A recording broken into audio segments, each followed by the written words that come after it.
Hi guys, ನಮಸ್ಕಾರ ಎಲ್ರಿಗೂ. Welcome to my YouTube channel.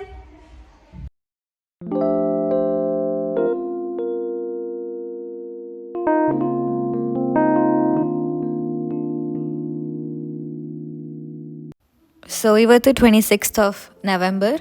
Actually 3 ಡೇಸಿಂದ ನಮ್ಗೆ ಇಂಟರ್ನಲ್ಸ್ ನಡೀತಿತ್ತು and we were all pretty exhausted. And ಇವತ್ತು last internals ಆಗಿರೋದ್ರಿಂದ ಸಕ್ಸಸ್ಫುಲಿ ಮುಗಿಸಿ ಸರಿ ಹತ್ರದಲ್ಲೇ ಇರೋ ಕಾಫಿ ಶಾಪ್ಗೆ ಹೋಗ್ಬಿಟ್ಟು ಕಾಫಿ ಕುಡಿಯೋಣ ಅಂತ ಎಲ್ಲರೂ ಬಂದ್ವಿ. ಕಾಫಿ ಕುಡಿತಾ ಹಾಗೆ ಮಾತಾಡಬೇಕಾದಾಗ ಇವತ್ತು ಕಡಲೆಕಾಯಿ ಪರ್ಸೆ ಲಾಸ್ಟ್ ಡೇ ಅಂತಲೂ ಗೊತ್ತಾಯಿತು. ಸೊ ಇನ್ನೇನು ಇಂಟರ್ನಲ್ಸ್ ಮುಗ್ದಿದೆ, ನಮಗೂ ಬ್ರೇಕ್ ಸಿಕ್ದಂಗೆ ಆಗುತ್ತೆ ಆ್ಯಂಡ್ ಒಂಥರ ಚೇಂಜ್ ಇರುತ್ತೆ ಆ್ಯಂಡ್ ಫನ್ ಇರುತ್ತೆ ಅಂತ ಸರಿ ಹೋಗೋಣ ಅಂತ ಡಿಸೈಡ್ ಮಾಡ್ಕೊಂಡ್ವಿ. ನಾವು ಹೋಗೋಣ ಅಂತ ಡಿಸೈಡ್ ಮಾಡ್ಕೊಂಡ್ಮೇಲೆ ಆಲ್ಮೋಸ್ಟ್ ನನ್ನ ಕ್ಲಾಸ್ಮೇಟ್ಸ್ ಎಲ್ಲ ಬರ್ತೀವಿ ಅಂದರು. ಸೊ ಎಲ್ಲರೂ ಒಟ್ಟಿಗೆ ಹೋಗೋಣ ಅಂತಲೇ ಡಿಸೈಡ್ ಆಯಿತು. ಮೆಟ್ರೋ ಹತ್ಕೊಂಡು ಸೀದಾ ನಾವು ಹೊರಟಿದ್ದು ಬಸವನಗುಡಿ ಕಡೆಗೆ. ಮೋಸ್ಟ್ ಆಫ್ ದ ಬ್ಯಾಂಗ್ಳೂರಿಯನ್ಸ್ಗೆ ಕಡಲೆಕಾಯಿ ಪರ್ಸೆ ಅಂದರೆ ಗೊತ್ತಿರುತ್ತೆ. ಬಟ್ ಈ ಇನ್ಫಾರ್ಮೇಷನ್ ಯಾರಿಗೆ ಗೊತ್ತಿಲ್ವೋ ಅವ್ರಿಗೆ. ಬಸವನಗುಡಿ ಹಳ್ಳಿಯಾಗಿದ್ದಂಥ ಕಾಲದಲ್ಲಿ ಅಲ್ಲಿದ್ದ ಒಬ್ಬ ರೈತ ಕಡಲೆಕಾಯಿ ಬೆಳೀತಾ ಇರ್ತಾನೆ. ಆದರೆ ದಿನ ಅಲ್ಲಿದ್ದ ಒಂದು ಬಸವ ಆ ಕಡಲೆಕಾಯಿನ ತಿಂದು ರೈತಂಗೆ ತುಂಬ ಕಷ್ಟ ಕೊಡ್ತಿರುತ್ತೆ. ಈ ಬಸವನ ಹೆಂಗಾದರೂ ಹಿಡಿಬೇಕಲ್ಲ ಅಂತ ಅದರಿಂದ ಹೋದಾಗ ಆ ರೈತನಿಗೆ ಒಂದು ದೊಡ್ಡ ಆಶ್ಚರ್ಯನೇ ಕಾದಿರುತ್ತೆ. ಯಾವ ಬಸವನ ಹಿಡಿಬೇಕಂತ ಹೋದ್ನೋ ಅದೇ ಬಸವ ಕಲ್ಲಾಗಿ ಪ್ರತಿಷ್ಠಾಪನೆ ಆಗಿರುತ್ತೆ. ಇದನ್ನು ನೋಡಿದ ರೈತ ಆ ಕಲ್ಲಿನ ಸುತ್ತ ಅಂದರೆ ಆ ವಿಗ್ರಹದ ಸುತ್ತ ದೇವಸ್ಥಾನ ಕಟ್ಟಿಸ್ತಾನೆ. ಅದೇ ಈಗ ಬಸವನಗುಡಿಯಲ್ಲಿರೋ ದ ಬಿಗ್ ಬುಲ್ ಟೆಂಪಲ್. ಇನ್ನು ಕಡಲೆಕಾಯಿ ಪರ್ಸೆ ಯಾಕಪ್ಪ ಮಾಡ್ತಾರೆ ಅಂತ ಅಂದರೆ, ಬೆಳೆದಿರೋ ಕಡಲೆಕಾಯಿ ಮೊದಲನೇ ಫಲನ ಈ ಬಸವಣ್ಣಂಗೆ ಅರ್ಪಿಸೋಕ್ಕೆ ಈ ಕಡಲೆಕಾಯಿ ಪರ್ಸೆ ಮಾಡ್ತಾರೆ. ಆ್ಯಂಡ್ ಇದಾಗೋದು ಕಾರ್ತಿಕ್ ಮಾಸದ ಕೊನೆ ಸೋಮವಾರ ದಿನ. ಸೊ ಇದಾಗಿತ್ತು the history of the big bull temple and Kadalekai Parishe. ಇನ್ನು ಫ್ರೆಂಡ್ಸ್ ಜೊತೆ ಹೋಗಿರೋದು ಕೇಳಬೇಕಾ? The fun was totally unlimited. ಅಲ್ಲೇ ಇದ್ದ ಚುರುಮುರಿ, ಚಾಕ್ಲೇಟ್, ಬಜ್ಜಿ, ಬೋಂಡ ತಿನ್ಕೊಂಡು ಮಾತಾಡ್ಕೊಂಡು ನಡ್ಕೊಂಡು ಹೋಗ್ತಾಯಿದ್ರೆ ಟೈಮ್ ಹೋಗಿದಂತೂ ಗೊತ್ತೇ ಆಗಲಿಲ್ಲ.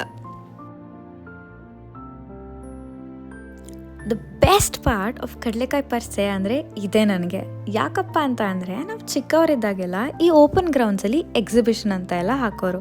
ಅಲ್ಲಿ ಈ ಥರ ಆಟಾಡೋಕ್ಕೆಲ್ಲ ಇರ್ತಾಯಿತ್ತು.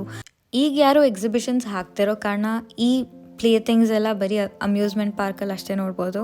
ಆ್ಯಂಡ್ ಇದನ್ನು ಫ್ರೆಂಡ್ಸ್ ಜೊತೆ ಆಡೋದು ವಾಸ್ ಆ್ಯಕ್ಚುಲಿ ವೆರಿ ಫನ್.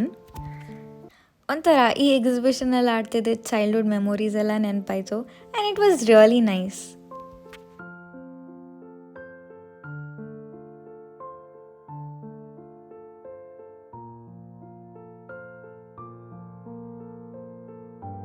ಆಟಾಡೆಲ್ಲ ಬಂದಮೇಲೆ ನನ್ನ ಫ್ರೆಂಡ್ ಲಕ್ಷಯ್ ಅವ್ನ ಕಾಲೇಜ್ ಮುಗಿಸ್ಕೊಂಡು ಕಡಲೆಕಾಯಿ ಪರ್ಸೆಗೆ ಬಂದ ಆ್ಯಂಡ್ ನಮ್ಮ ಜೊತೆನೇ ಜಾಯಿನ್ ಕೂಡ ಆದ.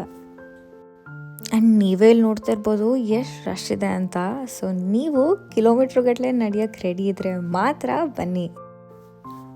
ಆ ಜನದ ಮಧ್ಯ ನಡೆದು ಸುಸ್ತಾಗಿದ್ದು ನನಗೆ ಈ ಶುಗರ್ ಕೇನ್ ಜ್ಯೂಸ್ ಬೇಕಿತ್ತು. ಎಷ್ಟು ನಡಿಬೇಕು, ಎಷ್ಟು ಜನ, ಅಪ್ಪ ಸಾಕಾಗೋಯ್ತು. ಶುಗರ್ ಕೇನ್ ಜ್ಯೂಸ್ ಕುಡ್ಕೊಂಡು ಮತ್ತೆ ರೌಂಡ್ ಸ್ಟಾರ್ಟ್ ಮಾಡಿದ್ವಿ. ಆದರೆ ಸುತ್ತಮುತ್ತ ಈ ಬಬಲ್ಸು, ಬಲೂನು, ಈ ಟಾಯ್ಸು ಎಷ್ಟು ನಾಸ್ಟಾಲಜಿಕ್ ಫೀಲಿಂಗ್ ಅಲ್ವಾ, ಏನೋ ಒಂಥರ. ಆ್ಯಂಡ್ ಇದು ಮೋರ್ ಇಂಪಾರ್ಟೆಂಟ್ಲಿ ಈ ಡಾಕ್ಟರ್ ಸೆಟ್ಟು, ಕಿಚನ್ ಸೆಟ್ಟು, ಓ ಮೈ ಗಾಡ್, ಆ ಚೈಲ್ಡ್ಹುಡ್ ಇಸ್ ಹಿಯರ್. ಇದಿಲ್ಲದೆ ನಮ್ಮ ಚೈಲ್ಡ್ಹುಡ್ ಇರಲೇ ಇರಲಿಲ್ಲ. ಅಷ್ಟು ಜನದ ಮಧ್ಯ ಅಷ್ಟು ಬ್ಯುಸಿ ರೋಡಲ್ಲಿ ನಡೆದು ಕಾಲೆಲ್ಲ ನೋವ್ತಾಯಿತ್ತು. ಆ್ಯಂಡ್ ಈ ಥರ ಖಾಲಿ ರೋಡಲ್ಲಿ ನಡೆಯೋಕ್ಕೆ ಆ್ಯಕ್ಚುಲಿ ಖುಷಿಯಾಗಿ ಅನಿಸ್ತಿತ್ತು. ಆ್ಯಂಡ್ ಎಲ್ಲ ಮುಗಿಸ್ಕೊಂಡು ನಾವು ಹೊರಟಿದ್ದು ಗಾಂಧಿ ಬಜಾರ್ ಕಡೆಗೆ. ಇನ್ನು ಗಾಂಧಿ ಬಜಾರಲ್ಲಿ ರೋಟಿಗರ್ ಯಾರಿಗೆ ತಾನೇ ಗೊತ್ತಿಲ್ಲ. ಕಡಲೆಕಾಯಿ ಪರ್ಸೆ ಹೆಂಗಿತ್ತು? ಆ ರೆಸ್ಟು ಯಾರಿಗೂ ನನ್ನ ಶತ್ರುಗೂ ಅಂತ ಜಾಗ ಬೇಡಪ್ಪ. ಆ ರೆಸ್ಟು ಸಾಕಾಗೋಯ್ತು. ಕಡಲೆಕಾಯಿ ಪರ್ಸೆಗೆ ಹೋದೆ, ಕಡಲೆಕಾಯಿ ಮಾತ್ರ ಕಾಣಿಸ್ತಿಲ್ಲ. ಲಕ್ಷಯ್ ಕ್ರಿಬ್ ಮಾಡೋದು ಮುಗಿಯೋಷ್ಟಲ್ಲಿ ನಮ್ಮ ಊಟ ಕೂಡ ಸರ್ವ್ ಮಾಡೋಕ್ಕೆ ಸ್ಟಾರ್ಟ್ ಮಾಡಿದ್ರು. ಆ್ಯಂಡ್ ಅಲ್ಲೇ ಪಕ್ಕದ ಟೇಬಲಲ್ಲಿದ್ದಿದ್ದು ಈ ಪಾಪು ತುಂಬ ಕ್ಯೂಟಾಗಿ ಇಂಟ್ರ್ಯಾಕ್ಟ್ ಮಾಡ್ತಾಯಿತ್ತು. It was actually very happy. And ನಾವು ಖುಷಿಯಾಗಿ ಅದ್ರ ಜೊತೆ ಇಂಟ್ರ್ಯಾಕ್ಟ್ ಮಾಡ್ತಾಯಿದ್ವಿ. ಬಿಕಾಸ್ ಮಕ್ಕಳಿಗೆ ಕ್ಯೂಟ್ ಅಲ್ವಾ, ಒಂಥರ it is nice feeling to play with them. ಆ ಪಾಪು ಜೊತೆ ಆಟಾಡೋಷ್ಟರಲ್ಲಿ ನಮ್ಮ ಮೇನ್ ಕೋರ್ಸ್ ಬಂದೇ ಬಿಡ್ತು. 4 ಥರ ಪಲ್ಯ, ಒಬ್ಬಟ್ಟು, ಚಪಾತಿ, ಅನ್ನ, ಚಿತ್ರಾನ್ನ, ಪಲಾವ್. ಓ ಮೈ ಗಾಡ್, ರೋಟಿಗರ್ ಫುಡ್ ವಾಸ್ ಆಸಮ್. ಇಷ್ಟೆಲ್ಲ ತಿನ್ನೋಷ್ಟರಲ್ಲಿ ತುಂಬ ಸುಸ್ತಾಗ್ಬಿಟ್ಟಿತ್ತು. ನಾನಂತೂ ಚಪಾತಿಗೆ ಸಾಕಪ್ಪ ಅಂತ ಇದ್ದೆ. ಬಟ್ ಇಲ್ಲಿ ಬಂದು ಟೇಸ್ಟ್ ಮಾಡಿದೆ ಹೋಗೋದು ಹೆಂಗೆ ಅಂತ ಒಂದೊಂದು ತುತ್ತು ಹಾಕ್ಕೊಂಡು ಟೇಸ್ಟ್ ಕೂಡ ಮಾಡಿದ್ವಿ. ದೋಸೆ ಎಷ್ಟು ಕ್ರಿಸ್ಪಿಯಾಗಿ ಎಷ್ಟು ಚೆನ್ನಾಗಿತ್ತು ಅಂದರೆ ವೆರಿ ನೈಸ್. ಯಾರ್ಯಾರು ಇನ್ನೂ ರೋಟಿಗರ್ಗೆ ಹೋಗಿಲ್ಲ, I would really suggest, please ಹೋಗಿ ವಿಸಿಟ್ ಒನ್ಸ್. ನೀವು ನನ್ನ ಎಲೆ ಮತ್ತು ಲಕ್ಷ ಎಲೆ ನೋಡ್ಬೋದು, ಅವನಂತೂ ಫಿಂಗರ್ ಲಿಕ್ ಮಾಡ್ತಾ ಇದ್ದಾನೆ. ಆ್ಯಂಡ್ ಆಲ್ಸೋ ಊಟ ಅಷ್ಟೇ ಚೆನ್ನಾಗಿತ್ತು and it was also worth it. ರೋಟಿಗಾರಲ್ಲಿ ಊಟ ಮುಗಿಸ್ಕೊಂಡು ನಾನು ಡೈರೆಕ್ಟ್ ಮನೆಗೆ ಬರಬೇಕಾಗಿತ್ತು. ಸೊ ಮನೆಗೆ ಬಂದುಬಿಟ್ಟೆ. ಇನ್ನು ವ್ಲಾಗ್ ಕಂಟಿನ್ಯೂ ಮಾಡೋಕ್ಕೆ ಆಗಲಿಲ್ಲ. ಬಟ್ ಈ ವ್ಲಾಗ್ ನಿಮಗೆ ಇಷ್ಟ ಆಗಿದ್ದರೆ, ನಾನು ಕೊಟ್ಟಿರೋ ಇನ್ಫಾರ್ಮೇಷನ್ ನಿಮಗೆ ಇಷ್ಟ ಆಗಿದ್ರೆ ಪ್ಲೀಸ್ ಒಂದು ಲೈಕ್ ಮಾಡಿ. ಹಾಗೆ ನನ್ನ ಚಾನಲಿನ ಸಬ್ಸ್ಕ್ರೈಬ್ ಮಾಡ್ಕೊಂಡಿಲ್ಲ ಅಂದರೆ ಬೇಗ ಸಬ್ಸ್ಕ್ರೈಬ್ ಮಾಡಿ. ಆ್ಯಂಡ್ ಯು ಕ್ಯಾನ್ ಸಿ ನನ್ನ ಮುಖ ಎಷ್ಟು ಟಯರ್ಡ್ ಆಗಿದೆ ಅಂತ.